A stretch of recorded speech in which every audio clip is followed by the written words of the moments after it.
Hello, everybody. It's 6:14 a.m. Central Time on the 16th of November, 2024. It's Saturday morning here in the United States and doing an earthquake update. Haven't done one in a few weeks, actually. We're going to get this recorded and uploaded to YouTube and over on X.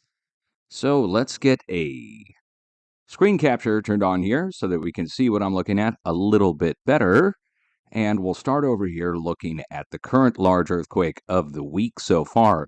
We have a 6.6 that struck over in the West Pacific. You see it here. Let me get all the other smaller earthquakes off there. There it is. There's the 6.6. Now, that 6.6 is centered nice and neat in between our sets of deep earthquakes that are raised high off the planet here. You can see the deep earthquakes easily because they're raised high up. The higher they are off the planet, the deeper they are down into the earth if you're not aware of earthquake 3D. So this earthquake centered in between these, and it's up towards the surface. So this is a shallower, larger earthquake. Now, the Australians have it reported in at, what do they have it at? 6.6. I think it went up as high as 6.9 when it was originally reported. Let's go see what the USGS has. They have it at 6.6 as well. And I'll show you where the earthquake is on the USGS map. So these red lines are boundaries between plates, but just think of each red line as a crack that goes from the surface all the way down to the underside of the plate. And the earthquake struck right here in the middle on the plate boundary of the northeast side of the Indo-Australian plate. India, Australia, Indo-Australia. Right here. Okay, so deep earthquakes on one side, deep earthquakes on the other, and then in between the two, up at the surface, we get a shallower, larger earthquake. Now, the same should be happening over to the west between our other sets of deep earthquakes. So we have a deep earthquake up here at Japan, for instance, right on our letter D, which stands for deep earthquakes, in case you didn't know. We have our letter Ds placed out here. These are static on the map. We do not move the letter Ds. These are forecast area points where we look for new deep earthquakes to happen. And right here on our D to the north, there it is. Now let's go to the USGS map again really quick. Go back over and take a look. Oh, wait, wrong page. There we go. So over here, up by Japan, our other deep quake. So now you really get the picture that there's something going on below Fiji, below Indonesia, and below Japan. And those three areas are tied to the Indo-Australian plate and, of course, the West Pacific as a whole. Something's going on down below here. Now, we can also see there's a few other deep earthquakes going out over to the west, raised off the planet. Our letter D here at Afghanistan, struck by a deep 4. And then look, Italy, a deep 4. The exact same size, too. Deep 4.2 here, deep 4.2 here. We go back over to our other deep 4.4 to 4.6. They're all within a hair of a point of each other. Something is really going on from here all the way over to here. And from here all the way over to here to our other letter D on the opposite side of the plate. So back to it one more time. Something's going below Fiji, Indonesia, Japan, Afghanistan, Italy, and all the way over here on the opposite side of the plate, right at the Argentina-Bolivia border. And what is that? Something's going on below pretty much 3/4 of the planet at this point. This means shallower, larger earthquakes are on the menu for the next several days, going into the next 7 to 10 days. We're going to be seeing shallower, larger earthquakes pop off between our sets of deep earthquakes. And the more deep earthquakes there are, the more it's letting us know that something's going on. It's almost like a trail of earthquakes going across from Europe all the way back over to where it's coming from, over to China at the Myanmar border. So let's show you what's from Italy back to the Myanmar border, and why there's a trail of earthquakes going right across there like a path. Take a look. Myanmar, China, going right across all the way over to Italy. Now, this is the USGS map. It's showing us the last 24 hours worth of earthquakes. Notice anything? We have to use multiple agencies to get the feed because USGS is deliberately ignoring some of the earthquakes and the others are from yesterday, which doesn't show up on their 24-hour feed. So you have to look at 2 days worth of quakes. And when you do, you'll see there's a path going from here all the way over to here. And really, there's a wave that's bouncing back and forth between here, and then it goes back right to here, to the West Pacific. Let's go back and look one more time. A wave bouncing around back and forth in here, and then boom, going down around the bend of the plate. That takes us back to where our big earthquake was. Okay, so this is just the update. Now, what are we going to look for? We're going to look for the next magnitude up. One magnitude larger, that means 7.5, 7.6, somewhere in the mid-range. 7 is going to be due in the next 7 to 10 days in the West Pacific between our current sets of deep earthquakes. 1, 7, and then another 6.5. So I think the next 7 should be striking here in the middle point between our sets of deep earthquakes. That puts North Philippines, South Taiwan into the picture. A huge earthquake for them. And then the 6.5 should be striking over to the west, over right here in between our sets of deep earthquakes, or on the edge of our sets of deep earthquakes, in between our current sets of earthquakes, right at Bali going to East Timor into Java. And let me show you how I'm coming to that determination. So, deep earthquakes below Fiji, Indonesia, Japan, Afghanistan, Italy. 7 point something should be striking right here in the middle in between our sets of deeps. Then we should see the wave also going out over to the west. Should see a new 6.5 striking right here where the plate boundaries come together. And that's literally just the halfway point between our pink earthquakes here and our white earthquakes here from today. Pink from yesterday, white from today. Halfway point between those 2 points, boom, right in the middle. That's Bali. As we go over to the west, we have to warn Italy. So let's go all the way over to Europe, and we have to break off a warning from South Italy over to Greece, as far north as Central Italy, Norcia, and as far south as the Ionia Range off the coast of western Greece. And magnitude on this should be up to 5.2 to 5.5. It's enough to knock down buildings in those areas. We've seen 3s take down buildings in those areas. A fatality even on a 3.0 range earthquake in western Italy. Now, also, I'd like to point out the location of this earthquake. We cannot ignore the location of this quake. So, what's at the location? Let's get the coordinates from Geophone Potsdam and go put them in on trustworthy Google Earth and go see what's there. And let me just get that open really quick. As it opens, let me tell you, down here in South Italy, there's been something going on. Now, we're not at the location directly, Campi Flegrei, the supervolcano that's been coming back to life in South Italy that's led to evacuations all around the volcano itself and talk from the professionals that it could erupt. I'm not saying it's going to erupt. This is from the professionals. And here, again, we are so close, guys. We are right next to it. So Campi, I said right here. Right here is Campi Flegrei. Going down to the south, we have other old blast calderas that are yet, I don't even think they maybe even have names. So we do have other eruptive points going all the way down through South Italy. I mean, this is a well-established fact. Off the coast, you've got Stromboli, you've got the others volcano, and then, of course, we have Mount Etna to the south. We're sandwiched between the two, so we're not directly at Campi Flegrei. Let's get our mileage on that just to see how far we are. I mean, generally speaking, we're 100 miles. For my European viewers, that 161 kilometers away. And that's a hop, skip, and a jump, geophysically speaking, away from the supervolcano.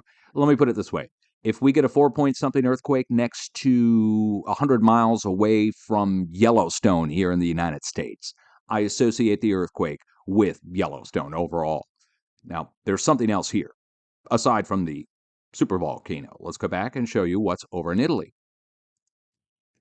All the way over here, following the red lines, the plate boundaries, it's a J-shaped plate boundary. Let me make sure you can see this. J-shaped plate boundary here. And right here, down below it, something's going on. 4.2 earthquake. Next to it, that's where the 5.2 should come up. But when I say next to it, well, I have to look on both sides. Again, if something's coming up from down below here, where do you think it's going to go? It's going to go up to the surface and spread out. And if it goes up and spreads out, it only has 2 ways to go. Up and out to the east, up and out to the north. You could say it could go to the west. That's a third possibility on this, but I'm looking for a break to happen in here. The wave is trapped. Let's show you one more time.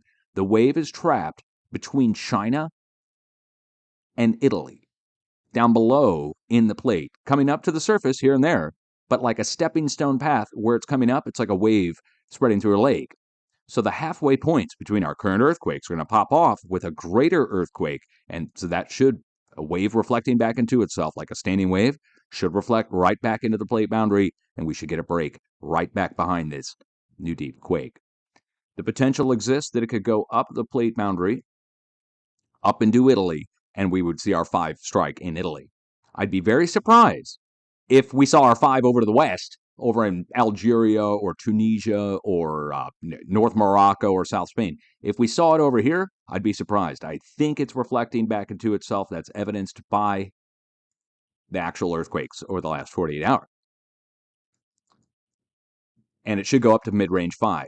So let's recap. We should see a mid-range 7 in the next 7 to 10 days, most likely striking between our current sets of deep earthquakes, and that puts North Philippines and South Taiwan into the mix, or Central Philippines to Taiwan into the mix for the big earthquake. Then we should see something like a 6.5 striking between our halfway points, and that puts Indonesia for a semi-large quake to strike. And then going all the way across over to here, we see a 5.5 striking most likely southeast of Italy. But like I said, I have to warn everybody from central Italy down to the coast of Greece, with this being the center. I don't think we're looking at a super volcano eruption, knock on wood. Let's go ahead and get this in for my Australian viewers, guys. You saw a rare earthquake down here a few days back. Check it out. Look at southeast and southwest Australia. 4.0 earthquake down by Perth, 4.2 over by Sydney, or, well, Sydney, Melbourne area, the whole area from Kangaroo Island all the way over to the eastern coast of Australia. And then coming back up to the northwest, this is where it all came from last week. You saw your 5.0 range earthquake up here off the coast, letting us know a wave was coming in. And then an equal division of 4s on both sides, southwest and southeast. Told you guys to look for this 1,000 times at this point. I have not needed to be on for the last 2 weeks. If you're watching the progression, you'll see we're sticking to the arrows perfectly on all sides of the plate. This is the last 5 days worth of quakes. I'll show you the rest in a second. So what are we going to look for in Australia? Well, we're going to go the next magnitude up. You're going to see a 5 in Australia most likely in the next few days. Come on, look all the way down at our letter X south of New Zealand. X marks the spot, hit right next to it, 5.4 to 5.5. You got your 5.4s and 5.5s up here to the northeast, right here. And you got your 5.5s over here to the west, 5.4 to 5.5. And then in the middle, 6.6. And one more time, let's go look at Australia. So you've got down here, south of New Zealand, where the plate boundaries come together, 5.5. You got a 5.5 up here. You got a 6.6 here. You got another 5 over here. There's a wave trapped in between here, and it's trying to go across, and you've already gone up to 4s. You're going to go up to 5. Now where? Let's go back and figure out our halfway points between all our sets, or a triangulated point, if you want to think of it like that, between our current sets of earthquakes. So you've got 3 sets of quakes down here to the southeast. Where do all 3 sets of rings overlap? Somewhere right here. So right smack in the southeast middle of the plate. I don't even know what the nearest town is. Again, our nearest cities are to the south. You got Melbourne and Sydney to the south and Kangaroo Island to the west. Just literally where the green meets the tan, right where all 3 sets of rings overlap. I don't know the name of the area right there, but if you're in Australia, you'll know where I'm talking about just by zooming in on it. Over to the west, we find our halfway point between our earthquake down here at Perth and all the way back up here. We have to go around the edge of the plate. So Exmouth should be getting hit. And we're going to go with a 5 to the southeast and a 4 to the northwest. Why am I going with that? We're going next magnitude up. So if you're at 4s now, 5s over to the east. Hold on, let's get that back on the screen there. There we go. So if you're at 4s now, you're going to go up the next step. You're going to go to 5s, down to the southeast. And if you're at 3s and 2s on the west side of the plate, you're going to go up next magnitude over to 4. Let's go across over into Central and South America. We'll get into the United States last. So this past week, pretty big earthquake struck, guys. It was a 6.9 to 7.0 range earthquake. They brought it down to 6.8. It struck here, south of Cuba, causing major damage. Now notice where the large earthquake at the start of the week, where it struck. Notice the rest of the quakes throughout the week. Here, we'll look at 3.0 and greater. Notice anything about where the big earthquake is? How about it's equidistantly spaced on all sides by 5s going up to 5.8 to 5.9. 5.8 to 5.9 over here, 5.8 to 5.9 here right in the middle, then followed by a 6.8. Now, I made a post on this over on X, and I got community noted that night before.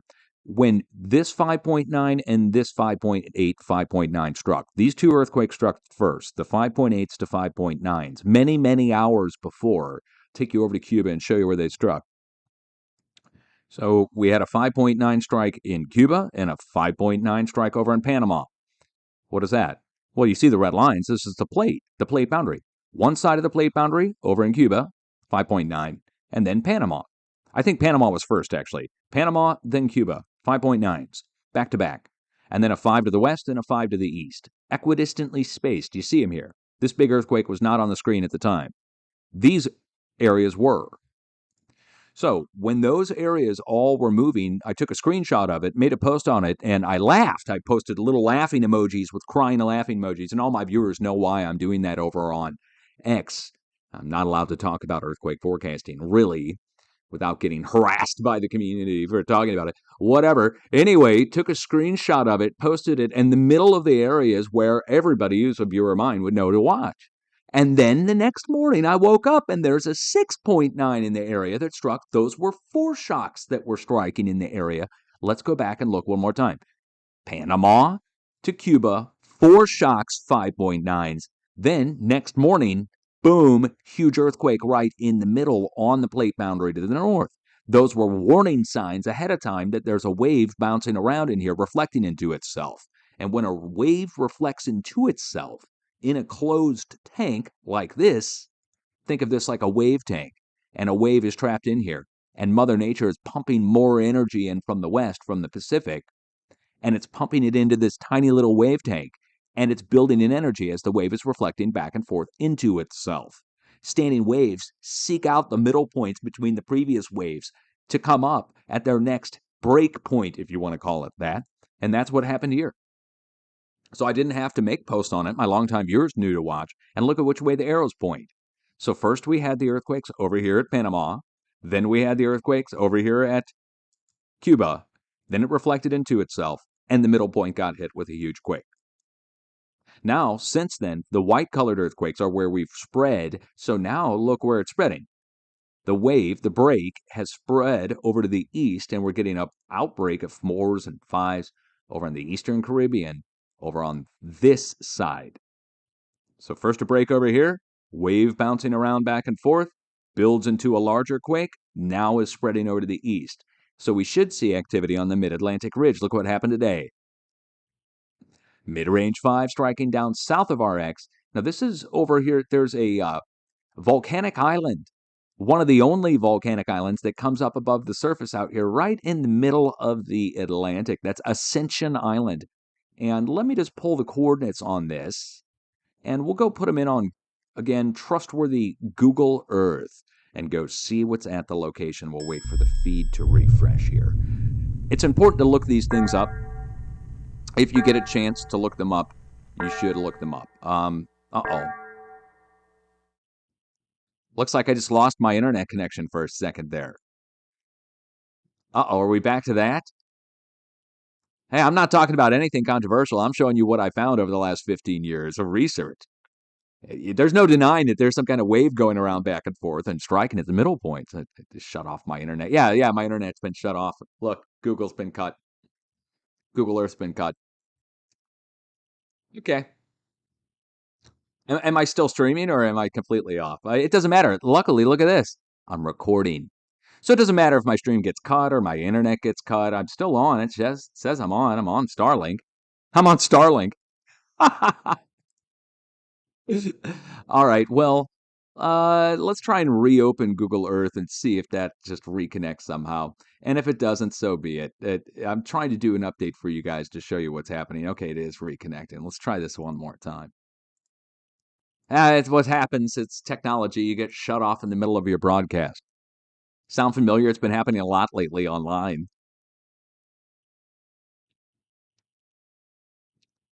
Well,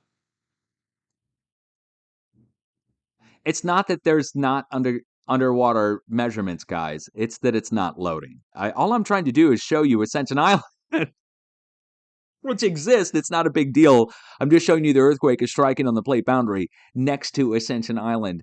But, again, It is what it is.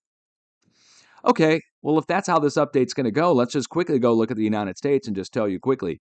The earthquakes are going down across the edge of the craton. Take a look at our large earthquake, 4.3. This struck in our warned area that I talked about in my update 14 days ago. We talked about watching this area. Let's go take a look and see it. Mina, Nevada. We are back online now. Our internet is back. Let's go put in the coordinates and go look it in. Maybe it's somebody with a dial that has to sit there and say, okay, I don't know. I wouldn't be surprised at this point. All options are on the table when it comes to this internet thing. All right, Mina, Nevada. Here's the California-Nevada border, and we've got our volcano place marks. You see this? Now, Monte Cristo Hills Volcanic Center experienced a 6.5 earthquake 4 or 5 years ago, and a surface fissure fracture formed. Go try saying that several times fast. A surface fissure fracture formed, and a crack in the ground that went all the way across this area over towards here, where I didn't even realize it, but there's these old quarries that defy the laws of time, and tailing piles that are piled up from a time long past. I guess it's when the Spanish had their heavy earth moving equipment out here back in the 1700s or something. Well, we got a surface earthquake that happened here and a crack that went right across over towards these quarries. Then a series of sixes struck over by the quarries, down below them, of course. And that's where we are now with the new quake. Now, of course, there's so many volcanoes there. It's just, a whole cluster of them. But I'd like to point out the super volcano next to this, which is Long Valley Caldera with 1,000 cubic kilometers of melt measured down below it. Now, next to it, over here on the east side, is not a supervolcano, but you see there's a ring of marked volcanoes here in what looks like an oval shape. Now, you'll see that a lot here, like, for instance, this. A series of bulging laccoliths that form a ring. Some of them have burst in the past, black and red igneous rock and basalt at the surface, and then other spots where it just bulged but did not erupt. Now, this is the same size as the supervolcano there. And these are the same size as the supervolcano here as well. What does that mean? It means down below here, from here to here to here, are 3 weak points, and there's a feeder for all three that's about the same size, I would say. Just a guess on that, but that's why the earthquake is striking there. The wave is coming in and going to there and getting trapped in those chambers, thus breaking in those chambers before it spreads to the east. The wave spreads to the east, and where does it follow? It follows this. Take a look at that. Now look at the earthquakes over the last 7 days, and I'm going to turn off all the numbers so you can just see the actual earthquakes over the last 7 days. Notice anything about where the earthquakes are? This is 0.0 and greater from the USGS. Notice how they go down through Texas and up the East Coast, right? This is one of my biggest discoveries when I first started, that there's a spread of earthquakes that goes across things as opposed to just being random. And if there's a spread of earthquakes that goes across something, there's something that's going across first that's causing the quakes. It's not one earthquake causing the other like dominoes. It's that all these earthquakes are being caused by something else that's going across the plates, and this something else, this wave, is dropping off the earthquakes along the way as it bounces around in the plate. And that wave is vibrating up from the West Pacific with those deep earthquakes that I talked about at the start of this update. So take a look at the graphic one more time. This is the last 7 days worth of quakes, and it goes down through Texas and up the East Coast. I showed this to professionals. They first accused me of faking the earthquakes to make it look like there was a spread going across the plates. And then after I got into it with a series of professors, they said it was chance. This is, 13 years ago at this point? They said it was chance that it was going down through Texas and up the East Coast. They did not want to admit, and still won't, that there's a spread of anything going across anything, because that means there's not randomness to this, that there's some organization. And if there's organization, let me put it this way.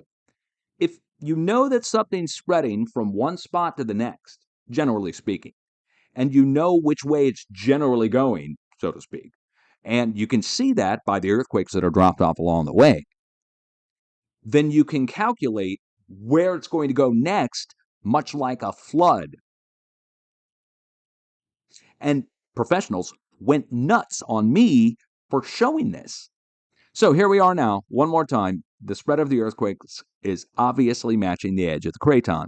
And this means that there's a wave that's being guided along the edge of the craton. And then we can look up the locations that are being hit and find out why they're being hit. So there's a wave that's going across here, down through here, over, up, and here. But why is it hitting at these locations as opposed to other locations? Well, you look up the spots, and you're going to find out most of them have something interesting at the location. Well, let's go look this up. Let's go look up this little microquake up in Washington, 0.2 kilometer depth. Why is it striking here as opposed to over at Mount St. Helens, for instance? Do you want to know? I want to know. Let's go look it up and see what's there. See if there's anything that could be leading to the cause of the earthquake there. Why would a wave seek out this spot? What's this? What's this road? What's this? This is the Hanford Nuclear Waste Storage Facility and the LIGO Gravity Wave Sensing Station. LIGO, with the long lasers that bounce back in, and they look for vibrations on the lasers to measure gravity waves, but it's pointed at a right angle to this, where they're storing. This is a Superfund site, and these are the old reactors, the experimental reactors they did during Manhattan Project. And this is also a spot where they have underground tunnels where they store radiological waste. Gravity waves, just so happens they're measuring gravity waves from across the universe at this location. So what's going on there?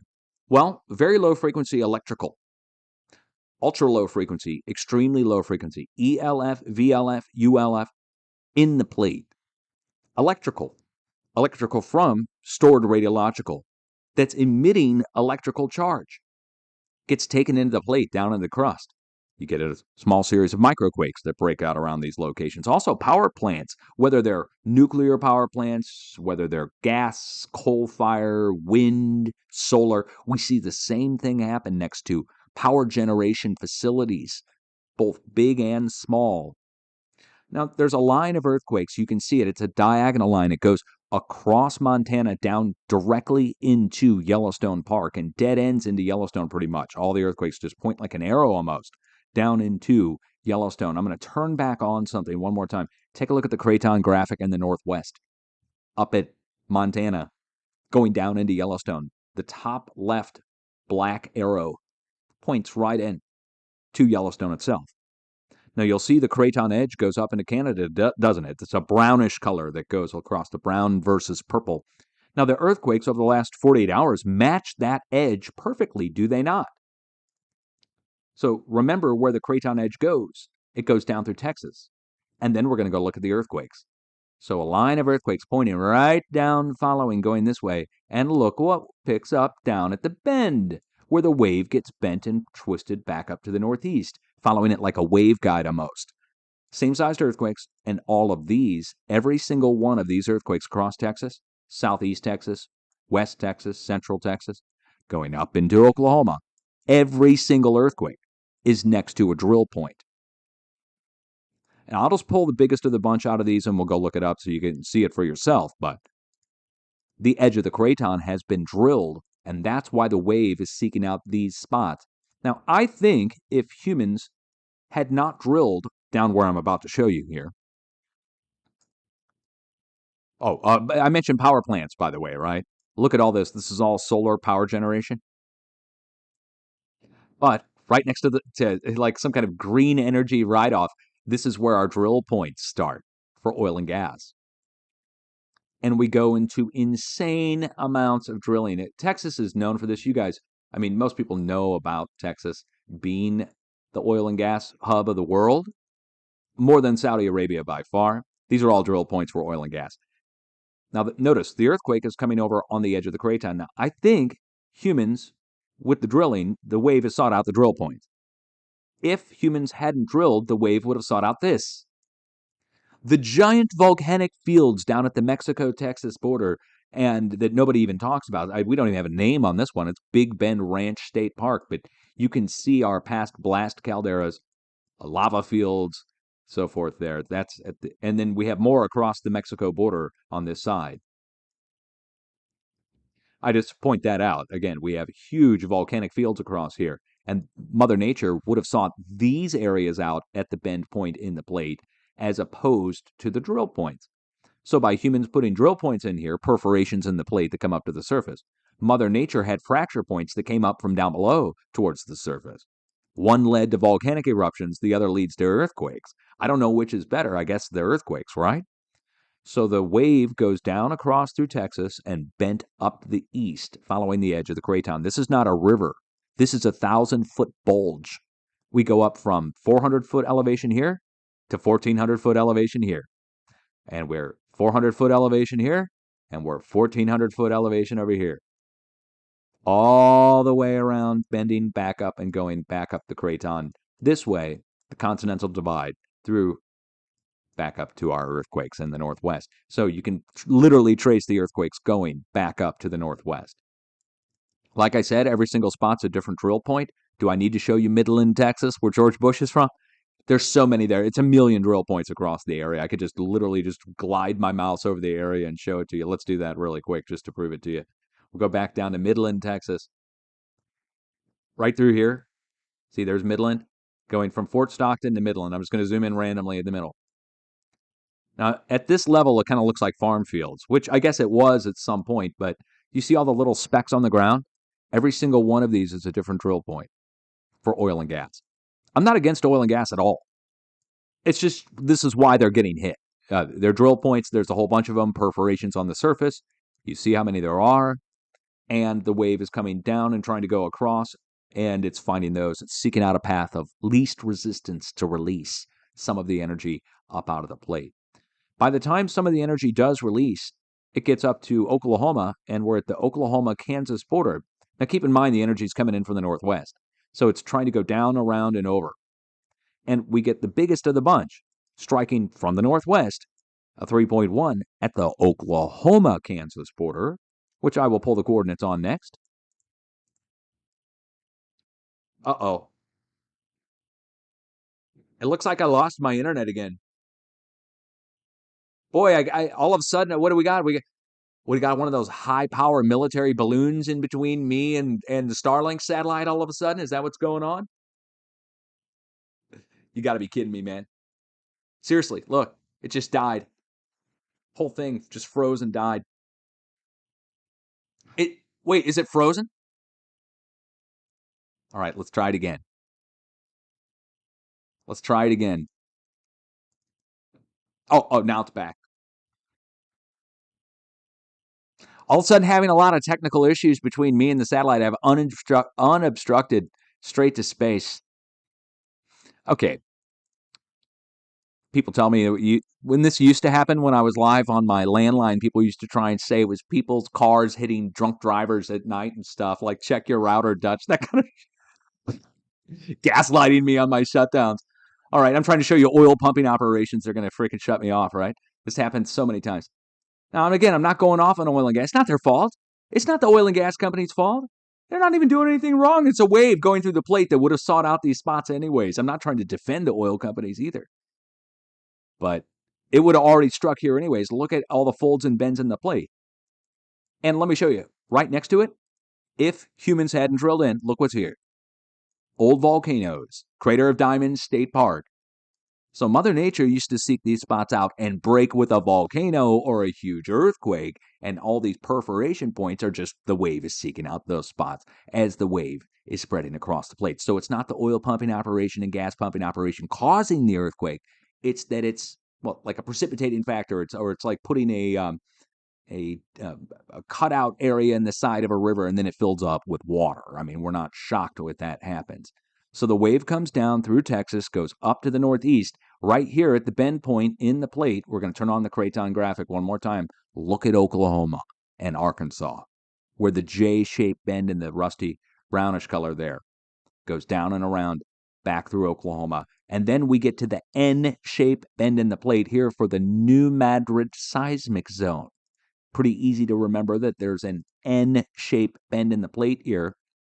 Now, the river valley, the Mississippi River Valley, that's erosion here from here south, but you can still see it in the mountains itself going up and around. That's the fold in the craton. Mother Nature, in the past, would get caught up here and reflect into itself. The wave coming in, reflecting into itself. And you can even see in the plate, let me show it to you, turn off everything here. The wave would come in, go down, around, and up, and hammer into the New Madrid seismic zone. And you can see where it would break and go up into the Wabash Valley seismic zone. These are the mountains, guys. Bent and twisted like molasses over a long period of time. And it would break this way like a flowing river that forks two ways.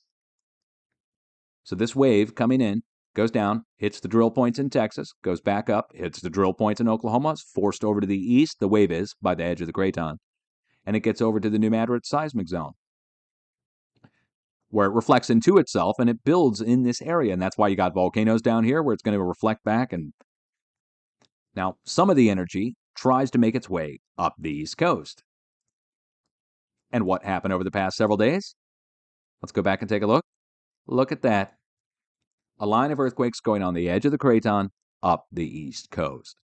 And where did we strike? Do you guys want to go look on the East Coast? Look at our only earthquakes for the last 4 days on the East Coast. Where are we? Califone, New Jersey. Now, this was previously called White House Station. This is where the biggest earthquake in the last 10 years struck this year. In April, a 5.0 earthquake struck here, below, right down below here. You see? Look where we are. We're on the east coast of the United States. 5.0 earthquake strikes here in New Jersey. It was felt as far away, all the way up in New York. It was felt all the way down the coast, and the center of it being right here. When the 5.0 earthquake struck, it was listed as White House Station. White House Station. 5.0, biggest earthquake in the last 10 or 15 years on the East Coast. 10 years. Now, I zoomed in and I saw this. Bedminster. See that? It says Bedminster. Now, we're going to zoom in some more. And there's a golf course here. Now, the earthquake struck on the west side of the golf course, down below it, of course, a 5.0 earthquake. Now, you're going to see this is the Trump National Golf Course at Bedminster. The former DeLorean car company owner's site.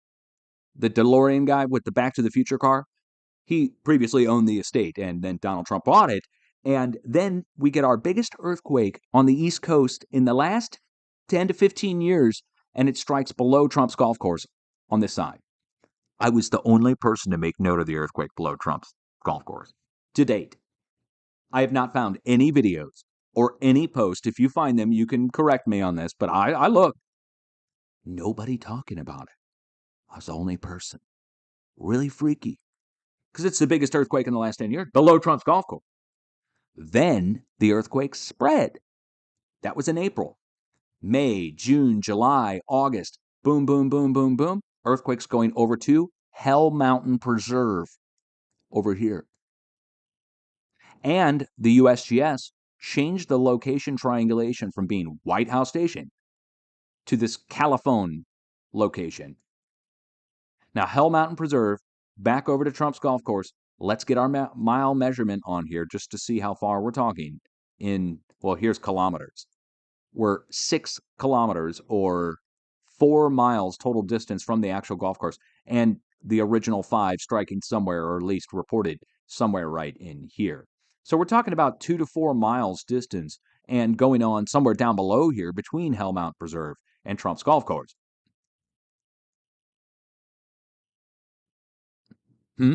I mean, isn't that interesting that nobody would talk about that? So why did the earthquakes seek out Trump's golf course?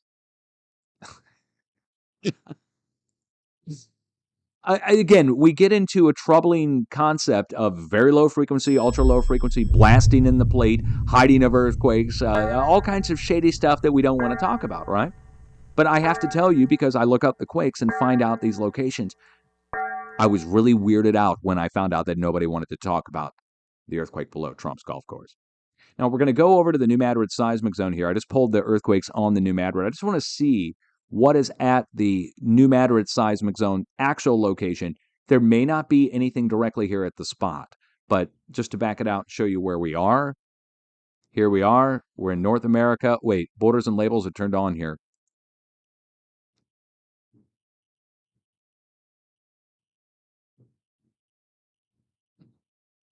I lost my internet connection again.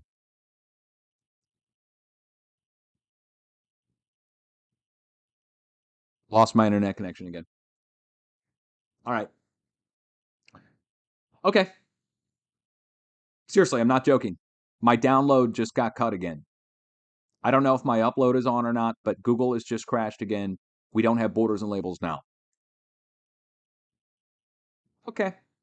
I'm trying to show you the New Madrid seismic zone to see if there's anything here nearby that's worth mentioning. And I'll just tell you right now, right up here is the town of New Madrid. You're just going to have to take my word for it because it's frozen and you can't believe, you're just going to have to believe me, but you can't see it. This is the town of New Madrid. And then right here is a power plant, a coal-fired power plant. They built a large electrical power plant here. New Madrid power plant, earthquake on the south side. Oh, now we're back. Our internet's back again.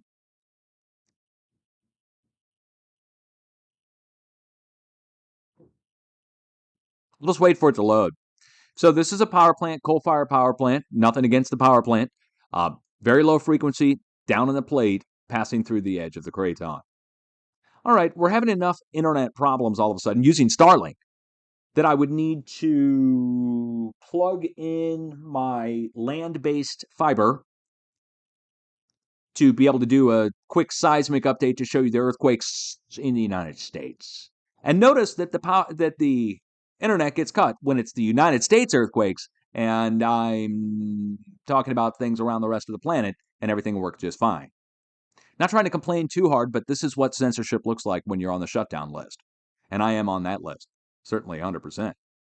If you're not aware of that, I could tell you stories all day long about how I got listed as disinformation by the actual federal government, and the USGS publicly came after me on social media. I had to threaten them with a lawsuit to get them to take down what they wrote about me. Anyway, they responded with a false legal claim trying to get me put in jail for 20 years. So it's not like we're actual friends. Do they shut people down for talking about? Oh yeah. They kill your internet, kill your power to your house, all that kind of stuff. Yeah, for real. They even sent flyovers and Black Hawk helicopters and stuff. For real. Anyway, do you guys have an earthquake plan? I'm doing this because I want the whole science community to understand there is a wave that's going around the planet, and it's dropping off the earthquakes along the way. And if you know where something's coming from generally, and you know it's going to generally, then you can plot that like a flood or plotting a wave in a wave tank. And if you understand that the wave that we're talking about is being contained in a wave tank here in the West Pacific. Wait, what do we got going on here? A new 5 has just struck in Japan as I'm talking here. Hold on. Ah, perfect. Perfect. This is a perfect example. So the new 5 that just broke off here, let's look at our smaller earthquakes. We have to look at the 4s and greater, and we'll turn down the rings just so you can see it. We'll go back a few days. There we go. So the new 5 here, marked in white, has popped off at the halfway point between the 2 previous earthquakes that existed when I started this update. So if I'm talking about a standing wave, it's a perfect example when an earthquake pops off at the middle point between the 2 previous earthquakes that were previously there at the start of the broadcast. All right, enough complaining. You need to have an earthquake plan. You need to know what to do when an earthquake strikes, of course. And don't run around screaming earthquake. Chances are everybody around you already knows an earthquake's happening. Not trying to be too sarcastic, but I watch all these videos of, I've never been in an earthquake myself, knock on wood. Never even felt an earthquake of any kind, which is pretty weird. I don't ever want to, but I've seen enough videos of people running around screaming earthquake when everybody already knows an earthquake's happening. And really, they should be taking shelter underneath a table or a desk to protect themselves from falling objects. Overseas, people are told to run outside. And that's because of the structures they're in are not exactly earthquake sufficient to withstand a large earthquake. And so they're told to go outside. In the United States and Western, we're told to stay inside and to take shelter underneath something. If you run outside, you could be running into a worse situation where something's falling from 200 feet up, something small that's falling at terminal velocity, it's going to hit you. And you would have been better off just getting hit by some drywall that's falling inside or something, or not at all by being underneath a table or a desk. But a table or a desk, of course, is not going to be sufficient if you're in a collapsing structure. So you have to know what kind of structures you're in to begin with. Stone stack structures, cinder block, brick, unreinforced masonry, as it's called, where it's just held together by mortar. Now, if you're in a building that's concrete, or if you've got the reinforced rebar inside, a lot of times those are sufficient to withstand a large earthquake. While the building itself gets completely devastated, it still stays standing. So you got to know your surroundings. Now, the thing you can do, the thing everybody can do, is to put together an emergency kit. It shouldn't even cost much or anything. You should have most of these things in your house. So an extra change of clothes, an extra set of shoes, socks. You should have a flashlight and batteries so you don't have to use your phone. A way to charge those things, rechargeable stuff. These things can be purchased at a dollar store even for minimal cost. It might not be the highest quality, but you're only looking to get through a few days with your emergency kit. Now, the longer term stuff, the food and the water, you need to be prepared for that. The past several years should have taught you, just with the lockdowns and the store runs and all the stuff that happened, that you should have a stockpile of food and some basic water filtration or some way to store water so that you're not left with nothing. That's a proper use of a double negative, I think. Okay, we're going to round it out here and just remind everybody I am on X if you want to find me. My I'm Dutch Since page was shut down. I don't know why. We'll try and get it restored, but my I'm Dutch Since page was shut down on X. I still have my main Real Dutch Since page, the one I've had for 15 years. We're also uploading this over on YouTube so that my YouTube audience knows I'm still around. I have been laying low. Earthquake forecasting and what I do became one of the more controversial topics. The media came after me, government came after me, and I'm laying low to see what happened over the past several weeks and months leading up to this. What was going to happen to me? Am I going to be allowed to do it or not? The answer came back. No, I'm not allowed. I'm going to get shut down and community noted and everything. But my reply to that is science. There's a spread of something going across the plates. I've already showed it to you. Anybody who says there isn't is a liar or mistaken. I don't want to be personal. I mean, anybody who says there's no spread of earthquakes going across the plates is incorrect. Look at the screen. And they're going and following the plate boundaries, and they're equidistantly spaced. And if something's going from somewhere, from point A to point B, and you know which way it's going to go, following the plate boundaries, and you see that it's all the same size, you can plot a trajectory for it, aka forecasting. So it's the weekend. We're probably going to round this out. I'm going to go upload it to YouTube and X. We'll see you guys back here if anything else goes down, and I am back, so to speak. If anything else goes down, I'll be here. Peace out.